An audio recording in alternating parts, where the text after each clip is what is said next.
కొన్ని కోట్ల మంది ప్రజల ఎదురుచూపులు ఫలించే సమయం దగ్గర పడింది. ఇప్పటికే రామ జన్మభూమి అయోధ్యలో బాలరాముడి ప్రాణప్రతిష్ఠ వేడుకలు మొదలయ్యాయి. ఎన్నో సంవత్సరాల నాటి భారతీయుల కళ నెరవేరనుంది. భారతదేశ చరిత్రలో నిలిచిపోయే ఈ మహత్తర ఘట్టంలో పాలు పంచుకునే అదృష్టాన్ని ఆ రామయ్య విరాళాలు అందజేసే రూపంలో కల్పించారు. అయోధ్య రామయ్య ఇంటి వేడుకకు దేశంలోనే ప్రతి గడప నుంచి విరాళాలు వెళ్ళాయి. కొన్ని కోట్ల రూపాయలు ఈ ఆలయ నిర్మాణానికి ఖర్చయినట్లు సమాచారం. ఆ రామయ్య కరుణతో అందరి చేతుల మీదుగా అంగరంగ వైభవంగా కన్నుల పండువగా ఈ ప్రారంభోత్సవ కార్యక్రమం జరగబోతోంది. అయితే ఈ రామ మందిరాన్ని నిర్మించడానికి అయ్యే ఖర్చు మొత్తంగా 2000 కోట్ల రూపాయలు ఉంటుందని అయోధ్య రామ జన్మభూమి ట్రస్ట్ ప్రకటించింది. ఈ చారిత్రాత్మక ఘట్టంలో ప్రతి ఒక్కరిని భాగస్వామ్యం చేయాలని రామ జన్మభూమి తీర్థ ట్రస్ట్ నిర్ణయం తీసుకుంది. అందులో భాగంగా రాష్ట్రంలోని ప్రతి ఇంటికి తిరుగుతూ విరాళాలు సేకరించాలనుకుంది.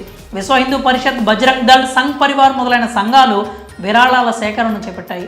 ఈ క్రమంలో గుజరాత్, రాజస్థాన్ నుంచి మొత్తంగా దాదాపు 250 కోట్ల రూపాయల నిధి పోగైంది.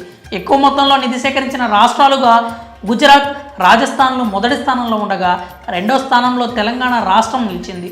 తెలంగాణ రాష్ట్రం నుంచి సుమారు 170 కోట్ల రూపాయల నిధి రామ జన్మభూమి ట్రస్ట్కి అందిందని సమాచారం. అంతేకాకుండా విరాళాలతో పాటు జనవరి 22న జరగబోయే ఆలయ ప్రారంభోత్సవానికి హైదరాబాద్ నుంచి రాముల వారికి వెండి పాదుకలు, వెండి గొలుసులు కూడా తెలంగాణ రాష్ట్రం నుంచే వెళ్ళడం అంతా అదృష్టంగా భావిస్తున్నారు. వీటితో పాటు అయోధ్యకు వెళ్లే భక్తులకు 3 నుంచి 6 నెలల పాటు అన్నదాన కార్యక్రమాలు కూడా నిర్వహించనున్నారు.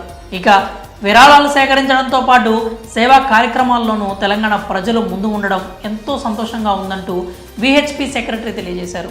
అలాగే జనవరి 22వ తేదీన అందరూ రామజ్యోతులు వెలిగించుకోవాలని పేర్కొన్నారు. మరి అయోధ్య నిర్మాణ ఘట్టంలో తెలంగాణ రాష్ట్రం నిధుల సేకరణలో 2వ స్థానంలో నిలిచిన విషయంలో మీ అభిప్రాయాలు ఏంటో కామెంట్స్ రూపంలో తెలియజేయండి.